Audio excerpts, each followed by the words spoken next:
वैसे तो इस वीडियो में हम टारगेट पर्सन्स को डिस्कस करेंगे, बट उसके पहले मैं आपका 2 मिनट लेना चाहूँगा ये बताने के लिए कि सारे वीडियोस का फ्री में नोट्स हमारे टेलीग्राम चैनल पे अवेलेबल है। बट प्लीज़ ये वीडियो आप पूरा देखिएगा, इसलिए नहीं कि मुझे फ़ायदा हो, बल्कि इसलिए कि जब मैं वीडियो बनाता हूँ तो ट्राई करता हूँ उसको एक फ्लो में बनाया जाए, जिससे आपकी सारी चीज़ें, सारे कॉन्सेप्ट 1 बाय 1 कनेक्ट होते रहे एक दूसरे से। केवल इस तरीके से पढ़ाने का ट्राई नहीं करता हूँ कि ये क्या होता है, ये क्या होता है, बल्कि इसका क्या इंपॉर्टेंस है और इसका यूज क्यों किए थे ये भी बताता हूँ।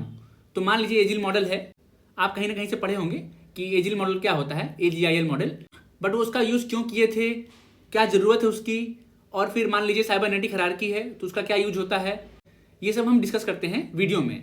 तो एक बार अगर आप वीडियो देख के नोट्स पढ़ते हैं तो आपका कॉन्सेप्ट क्लैरिटी बहुत ही अच्छा हो जाएगा, तो आपको ही फायदा करेगा। वीडियो स्टार्ट करने से पहले आप वीडियो पॉज करके अबाउट मी में मेरे बारे में जान सकते हैं।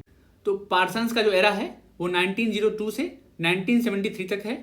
ये USA के थे, मीन्स अमेरिका के थे, और ये अपने आप को बोलते थे कल्चरल डिटर्मिनिस्ट। अभी हम आगे देखेंगे कि क्यों बोलते थे अपने आप को ये कल्चरल डिटर्मिनिस्ट। इनके कुछ की टर्म्स हैं वो देख लेते हैं। For example, social system, social action, 2 types of orientation of action, agile model जिसको बोलते हैं functional pre requisite, 4 types of सब सिस्टम, साइबरनेटिक हायरार्की। जब मैं तैयारी कर रहा था तो मुझे समझ में नहीं आया था कि क्या होता है ये, बट इस वीडियो में मैंने समझाया है कि ये क्या होता है और इसका क्या इंपॉर्टेंस है। नेक्स्ट है वैल्यू सिस्टम, जिसको बोलते हैं वैल्यू कंसेंसस, ये भी काफ़ी इंपॉर्टेंट है। फिर वो बात करते हैं 5 टाइप्स ऑफ पैटर्न वेरिएबल का, वो हम देखेंगे। फिर वो बात करते हैं इवोल्यूशनरी थियरी का, फिर बात करते हैं रोल एक्सपेक्टेशंस का, फिर बात करते हैं सिक रोल का। नेक्स्ट है जनरलाइज मीडिया एक्सचेंज, उसके बाद आता है 4 टाइप्स ऑफ एक्शंस। फिर वो स्कूल्स को बोलते हैं फोकल सोशलाइजिंग एजेंसी या फिर bridge between family and society. तो ये कुछ की टर्म्स थे। अब देखते हैं एक एक करके कि ये क्या क्या होते हैं और इनका क्या मतलब है, क्या यूजेस हैं इसके। तो जब भी पार्सन का बात आता है तो वहाँ पे टर्म आता है सोशल एक्शन, बहुत इंपॉर्टेंट है। बट जो इनका सोशल एक्शन है वो थोड़ा सा अलग है। कैसे अलग है, आइए उसको हम देखते हैं। तो 3 लोग मेजरली बात करते थे इनके पहले सोशल एक्शन का। विल्फ्रेडो पेरेटो, तो उनका क्या था सोशल एक्शन, वो था यूटिलिटेरियन, मीन्स उनका हाईली फोकस था इंडिविजुअल्स पर और उसके सेटिस्फैक्शन पर, उसकी नीड पर। जो डरखाइम का सोशल एक्शन था वो पॉजिटिविस्ट था। इसका मतलब क्या है, वो बात करते हैं सुप्रा इंडिविजुअल का और एक्सटर्नल रियलिटी का, मीन्स जो कोई इंडिविजुअल एक्शन लेता है वो उसके द्वारा ड्रिवन नहीं होता है, वो कहीं और से प्रभावित होता है, एक्सटर्नल रियलिटी से, सोसाइटी से प्रभावित होता है। फिर आता है वेबर का सोशल एक्शन, आप जानते ही होंगे। तो उनका जो सोशल एक्शन है वो आता है आइडियलिस्ट में, मीन्स वो ज़्यादा फोकस करते हैं वैल्यूज़ पे, आइडियाज़ पे। तो पार्सन क्या किए, इन तीनों को एनालाइज किए और उसके बाद अपना खुद का सोशल एक्शन का थ्योरी दिए। इसीलिए बहुत इंपॉर्टेंट हो जाता है पार्सन का सोशल एक्शन। अब ये भी पूछ सकता है कि किस बुक में बात करते हैं पार्सन सोशल एक्शन का, तो उनकी बुक का नाम है the structure of social action 1937। उसमें बात करते हैं सोशल एक्शन थ्योरी का।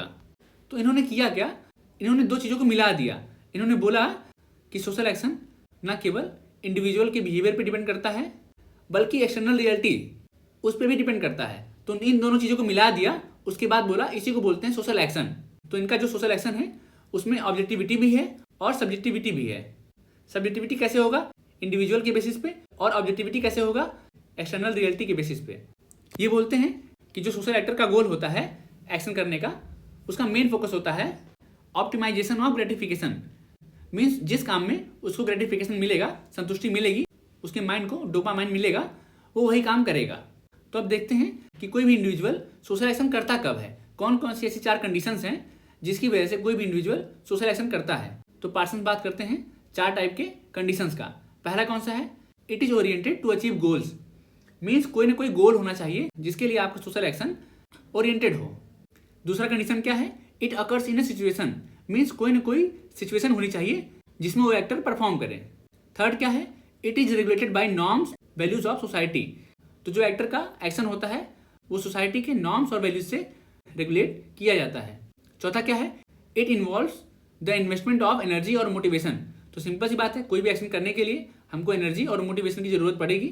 तो ये 4 बेसिक कंडीशंस थे किसी भी एक्टर को एक्शन परफॉर्म करने के लिए। आइए समझते हैं रियल लाइफ एग्जांपल से। मान लीजिए आपको नेट जेआरएफ का एग्जाम देना है, तो पहला कंडीशन क्या हुआ, आपका गोल है नेट जेआरएफ क्रैक करना, तो वो हो गया आपका पहला कंडीशन। सेकंड क्या है, कोई ना कोई सिचुएशन में ये आपका एक्शन अकर होगा। तो यहाँ पे मान लीजिए आपका सिचुएशन है एजुकेशन लेना।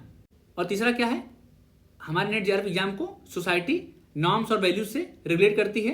खैर इस एग्जाम्पल में नॉर्म्स और वैल्यूज तो नहीं रहेंगे, बट हाँ रूल्स तो रहेंगे सोसाइटी के। कितने मार्क्स आप लाएंगे तो आप क्वालिफाई करेंगे, नहीं लाएंगे तो क्वालिफाई नहीं कर पाएंगे। तो वहाँ से हम समझ सकते हैं। चौथा क्या है, आपको एनर्जी लगाने पड़ेगा या फिर आपको मोटिवेशन लगाना पड़ेगा अपना गोल को अचीव करने के लिए। तो इस तरीके से हमने समझा एक एग्जाम्पल के थ्रू कि कैसे काम करता है सोशल एक्शन। अब जो हमारा ओरिएंटेशन होता है एक्शन का, मीन्स जिसलिए हम कोई काम करते हैं, एक्शन लेते हैं, वो दो टाइप का होता है। पहला है मोटिवेशनल और दूसरा है वैल्यू। मीन्स पहला मोटिवेशन के कारण कोई काम करते हैं और दूसरा कोई वैल्यू के कारण हमारा कोई काम होता है। इसमें भी तीन तीन पार्ट हैं। तो पहले हम देखते हैं कि मोटिवेशनल ओरिएंटेशन क्या होता है और उसके कौन कौन से पार्ट होते हैं। तो जो हमारा मोटिवेशनल ओरिएंटेशन होता है उसमें नीड्स, एक्सटर्नल अपीयरेंस, प्लान्स ये सब आते हैं। इसको अगर हम चाहें तो कनेक्ट कर सकते हैं डर्कहाइम के एक्सटर्नलिटी से। कैसे? क्योंकि ये मोटिवेशन बाहर से आता है, बाहर की नीड से ड्रिवन होता है। अब ऐसा एक्शन जो मोटिवेशन के ऊपर बेस्ड हो, उसके तीन एलिमेंट्स होते हैं। पहला है कॉग्निटिव, दूसरा है कैथेटिक और तीसरा है इवेल्युएटिव। तो आइए देखते हैं ये क्या होते हैं। पहला है कॉग्निटिव। तो कॉग्निटिव में क्या होता है, जब एक्टर एक्शन करने जाएगा उसके पहले देखेगा उसके आसपास का जो इन्वायरमेंट है, जो रिसोर्स है, उसको अपने नीड के अकॉर्डिंग कैसे वो यूटिलाइज कर सकता है। तो उसका पूरा फोकस रहेगा सारी चीज़ों को इस तरीके से देखना कि जो उसके एक्शन को परफॉर्म करने में काम आ पाए। इसको बोलते हैं कॉग्निटिव। सेकंड आता है कैथेटिक। इसमें क्या होता है, जो एक्टर का इमोशनल एटीट्यूड होता है ऑब्जेक्ट को लेके, जिसके लिए वो एक्शन करने जा रहा है, वो काफ़ी मैटर करता है। मीन्स किस इमोशन से कितना ज़्यादा वो एक्टर इमोशनली अटैच्ड है, उसके हिसाब से वो एक्शन करेगा। थर्ड आता है इवेल्युएटिव।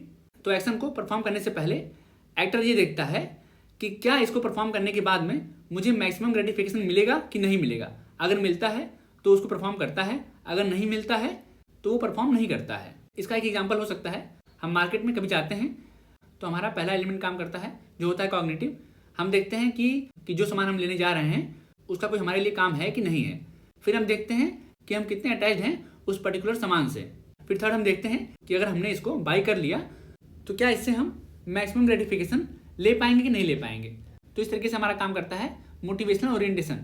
अब देखते हैं वैल्यू ओरिएंटेशन क्या होता है।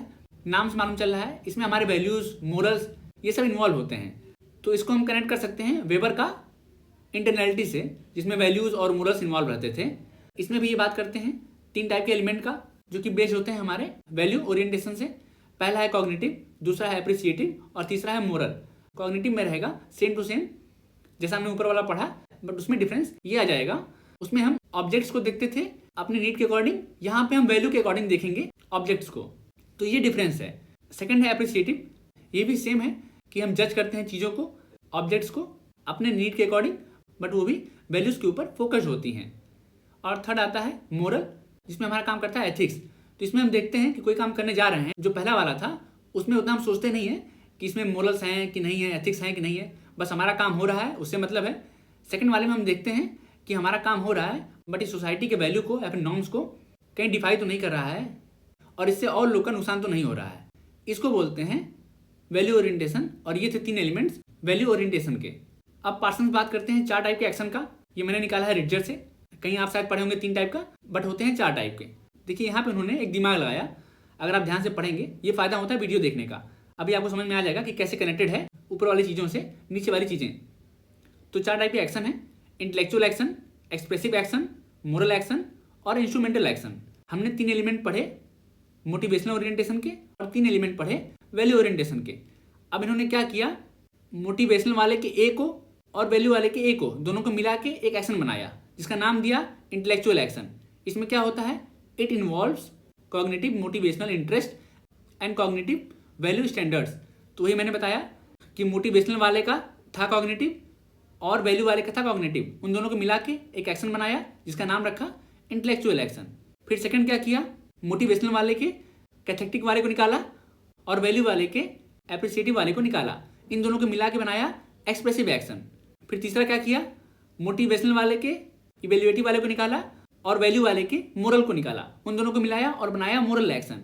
फिर चौथा क्या किया, ये सबसे कॉम्प्लेक्स है और सबसे अलग है, इनमें सारे को मिला दिया। और इसका सबसे खास बात होता है कि इसमें जो हमारे फ्यूचर गोल्स होते हैं उसमें हम सारे एलिमेंट्स को मिला के एक एक्शन लेते हैं, तो उसको बोल देंगे इंस्ट्रूमेंटल एक्शन। तो इस तरीके से हमने पढ़ा पार्सन्स के 4 टाइप के एक्शंस को। इसीलिए बोलते हैं Parsons action does not occur in isolation but it occurs in constellations. Means एक समूह में, एक नक्षत्र में एक्शन एक ऐसी जगह होता है, अकर होता है जहाँ पे कोई समूह हो, जहाँ पे सिमिलर ग्रुप हो। आइसोलेशन में कभी भी एक्शन अकर नहीं हो सकता है। आपने वेबर को पढ़ा होगा तो वहाँ भी ये चीज़ आप पाए होंगे कि आइसोलेशन में एक्शन नहीं हो पाता है।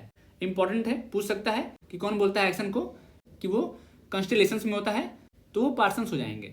अब फिर वहाँ से एक चीज़ कनेक्ट करते हैं, जब वो बोलते हैं कि एक्शन होता है हमारा कंस्टलेशन में, तो किस कंस्टलेशन में होगा, वहाँ पे आता है सिस्टम। वो बात करते हैं 3 टाइप का सिस्टम होता है जिसमें होता है हमारा एक्शन। पहला है पर्सनालिटी सिस्टम, दूसरा है कल्चरल सिस्टम और तीसरा है सोशल सिस्टम। पहले हम छोटे में देखते हैं कि ये तीनों क्या होते हैं। अभी आगे हम और डीप में डिस्कस करेंगे जब पढ़ेंगे साइबरनेटिक हायरार्की, ये तीनों होते क्या हैं। तो पहले आता है पर्सनालिटी सिस्टम, जिसमें हमारा मेजरली फोकस होता है इंडिविजुअल की पर्सनालिटी पे और वो ऑर्गेनाइज होता है इंडिविजुअल के नीड पे। तो ये हो गया पर्सनालिटी सिस्टम। दूसरा होता है हमारा कल्चरल सिस्टम, नॉर्म्स और सिंबॉलिक मीन्स एक्टर को गाइड करते हैं उसका एक्शन परफॉर्म करने के लिए। अब तीसरा है सोशल सिस्टम। अब सोशल सिस्टम का पार्सन्स बहुत ही लंबा चौड़ा एक परिभाषा देते हैं जिसमें वो बात करते हैं कुछ की टर्म्स का, लाइक ऑप्टिमाइजेशन ऑफ ग्रेटिफिकेशन, इन सब चीज़ों का। मैंने यहाँ पे लगा दिया है, आप पढ़ सकते हैं। उसको मैंने किया क्या है, तोड़ दिया है 4 पार्ट में कि सोशल सिस्टम क्या होता है। अगर आपको याद करना है बुलेट पॉइंट्स में, उससे आप लंबे समय तक याद कर सकते हैं। वरना इन चारों पॉइंट को अगर आप याद रखेंगे तो आप समझ जाएंगे। अगर मान लीजिए एग्जाम में आया ये किसका कोट है तो आप पकड़ लेंगे कि हाँ ये पार्सन्स का है। तो पहला क्या है, कंडीशन 2 और more individual in social interaction. तो किसी भी सोशल सिस्टम को कॉन्स्टिट्यूट करने के लिए 2 या 2 से अधिक इंडिविजुअल होने चाहिए। सेकंड कंडीशन क्या है, कलेक्टिव गोल्स होने चाहिए उनके, मीन्स एक ही गोल के लिए काम करते रहें। तीसरा क्या है, कंसेंसस और रोल एक्सपेक्टेशन, मीन्स जैसा आपसे एक्सपेक्ट किया गया है रोल को परफॉर्म करने के लिए वैसा ही आप परफॉर्म करते हैं।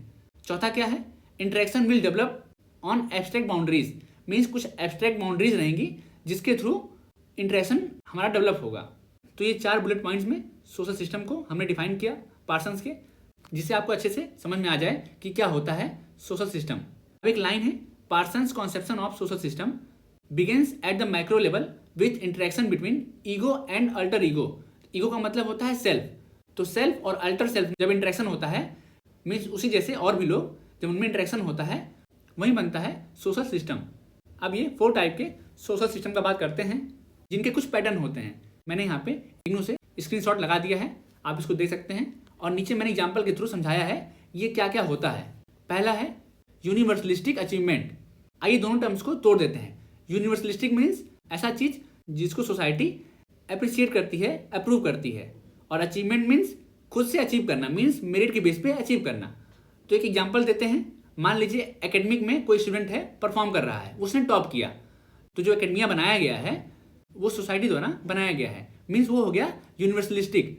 और अचीवमेंट क्या है बच्चे का, कि उसने टॉप किया और उसको सोसाइटी अप्रिशिएट कर रही है, प्रेज कर रही है, ये हो गया यूनिवर्सलिस्टिक अचीवमेंट। बड़े आसान भाषा में एग्जाम्पल के साथ समझा रहा हूँ, इसका मतलब ये नहीं है कि आप इसको हल्के में ले लें, भूलिएगा मत। बस टर्म्स अगर आप समझ लेंगे तो आपको लंबे समय तक याद रहेगा, इसीलिए रियल लाइफ एग्जाम्पल देने का भी ट्राई करता हूँ।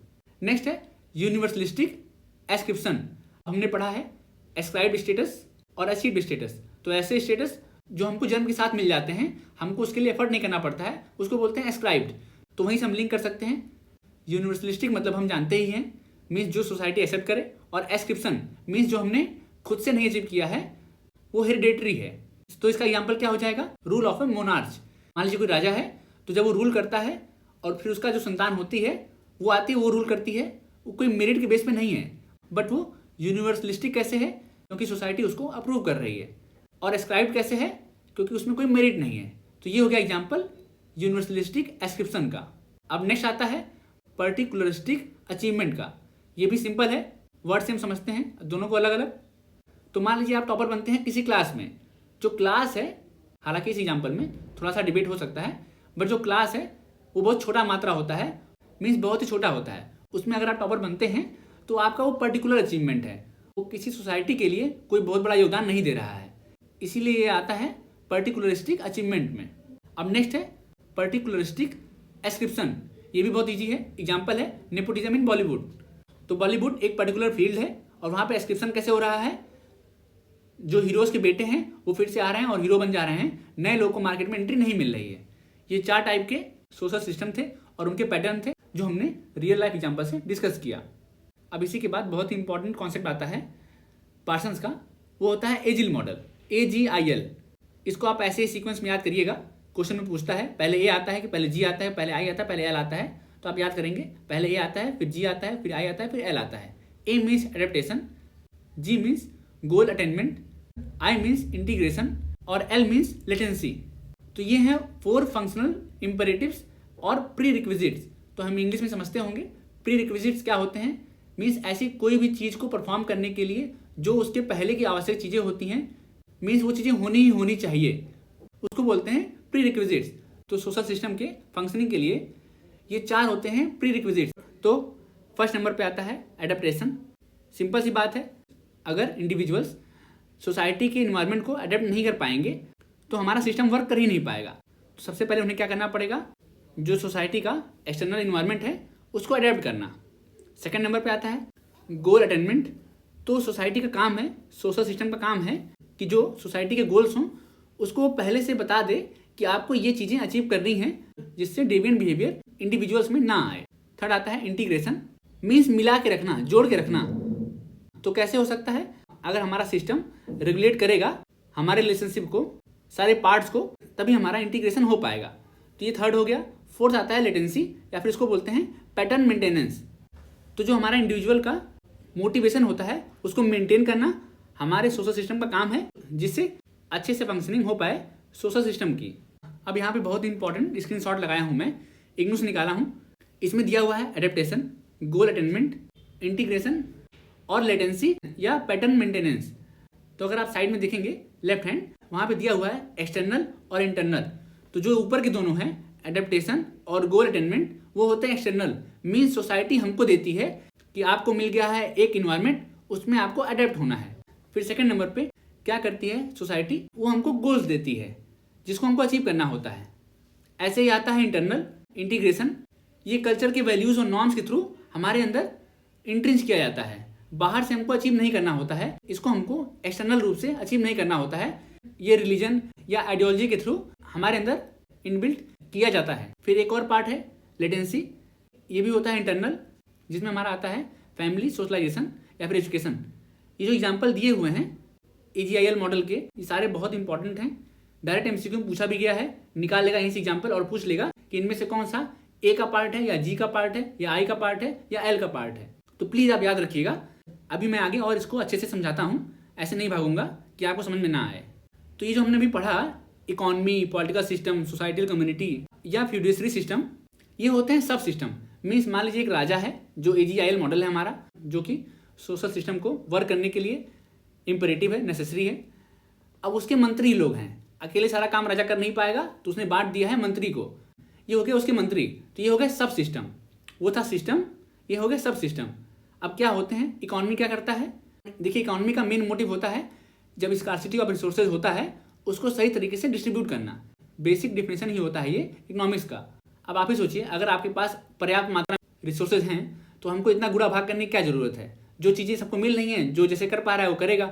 बट जब हमारे पास होती है स्कार्सिटी ऑफ रिसोर्सेज, मीन्स कमी होती है चीज़ों की, तब वहाँ पे आता है इकोनॉमी। इसलिए एक पार्ट है ये सब सिस्टम का, इकोनॉमी। इसके थ्रू हम क्या करते हैं, रिसोर्सेज को सही तरीके से एलोकेट करते हैं, डिस्ट्रीब्यूट करते हैं। सेकेंड नंबर पे हमने बनाया पॉलिटिकल सिस्टम।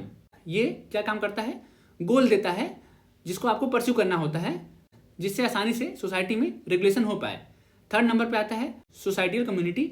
ये क्या करता है, ये काम करता है इंटीग्रेशन का, मीन्स मिलाने का।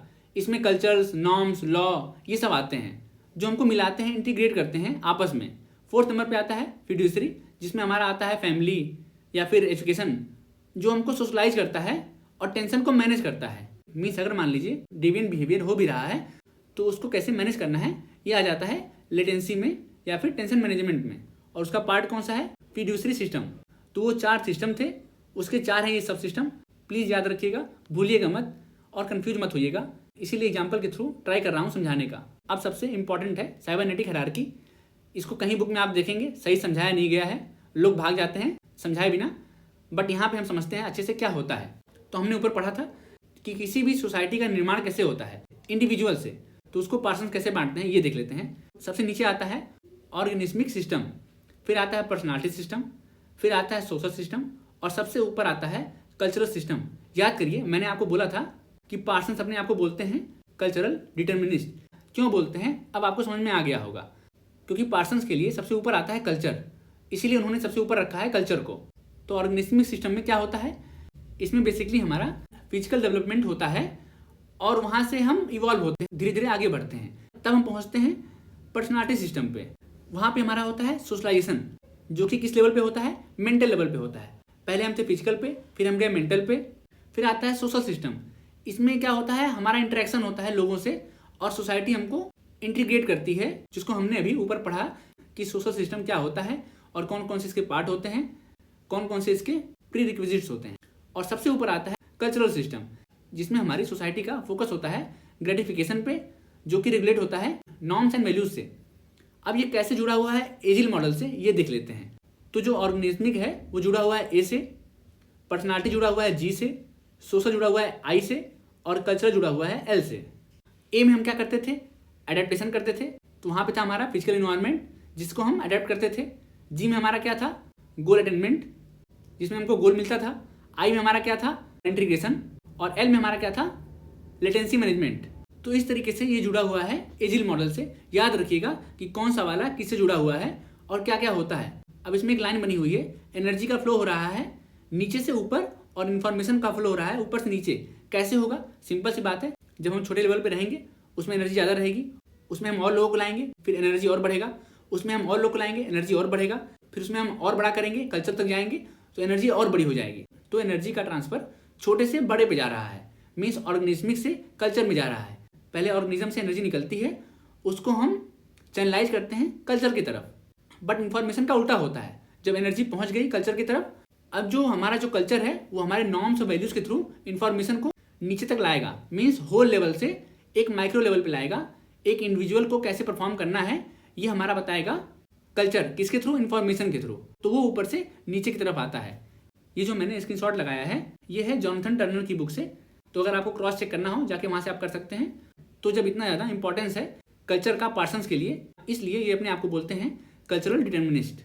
अब नेक्स्ट टर्म है रोल एक्सपेक्टेशन, मीन्स चूँकि हमारा जो सोशल सिस्टम है वो हमको इंटीग्रेट करता है, इसलिए वो हमसे कुछ ना कुछ एक्सपेक्टेशन रखता है। एक स्पेसिफिक रोल को निभाने के लिए एक्सपेक्टेशंस होती हैं सोसाइटी की, उसी को बोलते हैं रोल एक्सपेक्टेशन। अब नेक्स्ट आता है पार्सन्स का पैटर्न वेरिएबल। ये क्या होता है, ये किन्हीं दो चीज़ों के बीच में डिलेमा होता है कि कौन सा करना है कौन सा नहीं करना है। तो ये कुछ एक्सट्रीम सिचुएशंस होते हैं जिनसे होके हमें गुजरना पड़ता है। एग्जाम्पल के लिए नंबर 1 पे आता है, यहाँ पे 5 है। पहला effectivity versus effective neutrality. Effectivity का मतलब ही होता है इमोशंस और न्यूट्रलिटी का मतलब होता है इमोशन लेस, मीन्स इमोशंस का यूज ना करना। सेकंड है self orientation versus collectivity orientation, means अपनी तरफ ओरिएंटेशन रहे वर्सेस होल के बारे में सोचें, हम ग्रुप के बारे में सोचें। फिर थर्ड है यूनिवर्सलिज्म वर्सेस पर्टिकुलरिज्म, मीन्स एक है मैक्रो और दूसरा है माइक्रो। फोर्थ नंबर पे आता है एस्क्रिप्शन वर्सेस अचीवमेंट। हमने पढ़ा ही है एस्क्रिप्शन क्या होता है, प्रदत्त, मतलब जो हमको पहले से दिया होता है हम अचीव नहीं करते हैं, और उसी का अपोजिट है अचीवमेंट, मीन्स हम मेरिट के बेस पे अचीव करते हैं। फिफ्थ नंबर पे आता है स्पेसिफिसिटी वर्सेस डिफ्यूजनेस, मीन्स किसी एक चीज़ पे फोकस करना वर्सेस मल्टीपल चीज़ों को एक साथ करना। तो नॉर्मल वर्ड में मैंने समझा दिया, अब इसको एग्जाम्पल के थ्रू समझाता हूँ कि कैसे हो सकता है।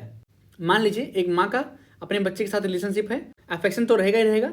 तो एक एक्सट्रीम है जिसमें अफेक्शन बहुत ज़्यादा रहेगा, और दूसरा एक्सट्रीम है कि जब मदर को बच्चे को डिसिप्लिन सिखाना हो तो उसको अपना इमोशन साइड करना पड़ेगा। ये हो गया पहले का एग्जाम्पल। दूसरा है कंज्यूमरिस्ट बिहेवियर। तो जो लोग कंजप्शन बहुत ज़्यादा करते हैं वो केवल अपने बारे में सोचते हैं, वो सोसाइटी के बारे में, कलेक्टिव एज ए होल के बारे में नहीं सोचते हैं। वो सोचते हैं बस मेरा फ़ायदा हो रहा है तो सब कुछ ठीक है।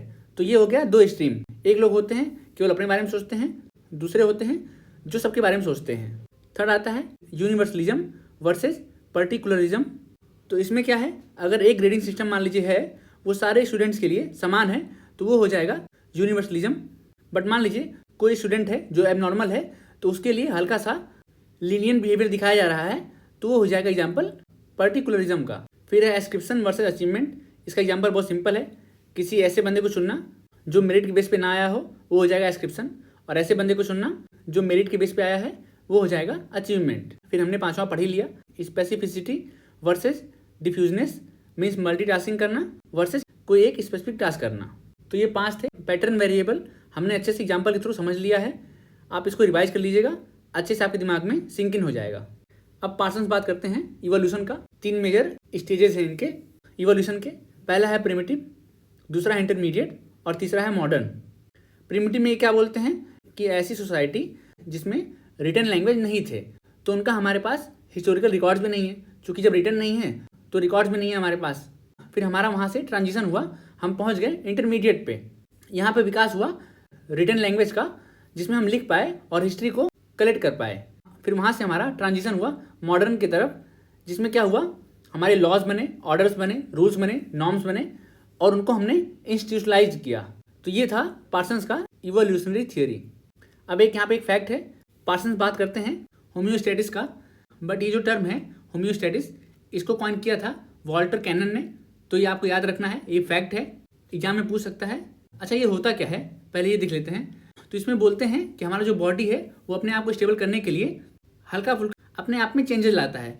फॉर एग्जांपल, अगर मान लीजिए आपको कोई इन्फेक्शन है तो आपका बॉडी टेम्परेचर को राइज कर देगा, टेम्परेचर को अप कर दिया था। फिर जैसे ही वो इन्फेक्शन खत्म हो जाएगा, बॉडी अपने नॉर्मल स्टेट पे आ जाती है। इसी को बोलते हैं होम्योस्टैटिस, मीन्स अपने आप को बॉडी स्टेबल करती रहती है कैसे भी करके। उसी को उठाते हैं पार्सन और ला के रखते हैं सोसाइटी के अंदर और बोलते हैं सोसाइटी भी अपने साथ ऐसा ही करती है। अगर उसको लगता है कि कुछ गड़बड़ हो रहा है तो उसको बैलेंस करने का ट्राई करती है किसी दूसरे माध्यम से। ये कॉन्सेप्ट था होम्योस्टैटिस का। अब उसी से रिलेटेड है पार्सन्स का मूविंग इक्विलिब्रियम। वही बात करते हैं, अपनी स्टेबिलिटी को सोसाइटी बनाए रखने के लिए कुछ चेंजेस करती है। पहले वो चेंजेस होंगे, फिर सोसाइटी उसको बैलेंस करने के लिए अपोजिट रिएक्शन देगी। इसी तरीके से सोसाइटी मूव तो करती रहती है बट इक्विलिब्रियम बना रहता है। फिर पार्सन्स का एक लाइन है, changes of social system is evolutionary universal. इसका मतलब क्या हुआ, जो सोशल सिस्टम में चेंजेस होते हैं वो इवोल्यूशनरी होते हैं, मीन्स लगातार आगे बढ़ते रहते हैं। और यूनिवर्सल का मतलब क्या होता है कि वो एक मैक्रो लेवल पे होते हैं, माइक्रो लेवल पे नहीं होते हैं। सेम यही बात बोलते हैं वो लैंग्वेज को लेके, कि जो हमारे लैंग्वेज होते हैं वो भी होते हैं इवोल्यूशनरी और यूनिवर्सल। फिर ये कोट है पार्सन्स का, मुझे मिला, मैंने लगा दिया यहाँ पे, उतना इंपॉर्टेंट नहीं है, अगर आपको देखना होगा आप देख लीजिएगा। फिर पार्सन्स बात करते हैं सिक रोल का या फिर पेशेंट रोल का, अपनी बुक द सोशल सिस्टम में 1951। अच्छा, अगर आपको याद आ रहा होगा, हमने अभी एक कॉन्सेप्ट डिस्कस किया था रोल एक्सपेक्टेशंस का। तो सोसाइटी का कुछ ना कुछ एक्सपेक्टेशन होता है आपके स्पेसिफिक रोल से, अगर उसको आप परफॉर्म नहीं कर पाते हैं तो उसी को बोलते हैं पार्सन्स सिक रोल। मीन्स आप बीमार हैं, अपने रोल को परफॉर्म करने में आप असमर्थ हैं।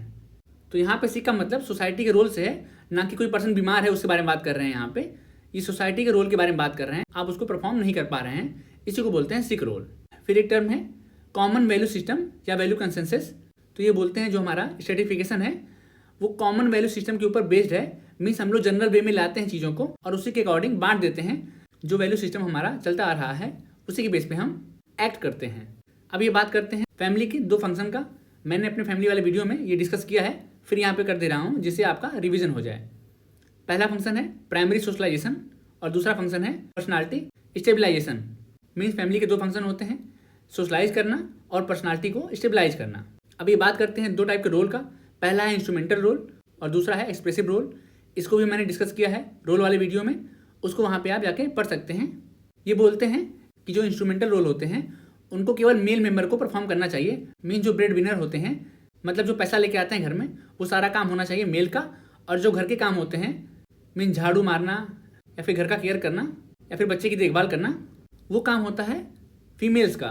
तो उसको बोलते हैं एक्सप्रेसिव रोल।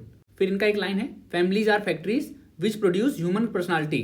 मीन्स फैमिली ऐसी फैक्ट्री हैं जो ह्यूमन पर्सनालिटी को प्रोड्यूस करती हैं। एक और इनका कॉन्सेप्ट है, लास्ट है ये जनरलाइज मीडिया एक्सचेंज। तो नील जे स्मेल्सर के साथ में मिलकर ये जनरलाइज मीडिया एक्सचेंज का, इसका मतलब क्या होता है कि जैसे मान लीजिए हमारे पास इकॉनमी है, पॉलिटी है, मैंने यहाँ पे लगाया हुआ है फिगर। तो इकॉनमी है, पॉलिटी है, लॉ है, किनशिप है। तो इन सब के कुछ कॉमन वर्ड्स होंगे जिनके थ्रू ये आपस में एक्सचेंज करते हैं, आपस में नेगोशिएट करते हैं और फंक्शनिंग करते हैं।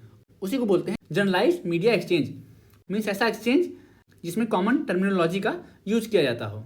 यहाँ पे मैंने लगाया है फिगर, आपको देखना होगा, आप देख लीजिएगा। अब यहाँ पे बुक्स हैं पार्सन्स की, उन सबको आपको याद कर लेना है। क्रोनोलॉजी वाइज MCQ आपको मिल जाएंगे टेलीग्राम चैनल पे, वहाँ से आपको लगाना जाके, और इसका PDF भी आपको मिल जाएगा टेलीग्राम चैनल पे।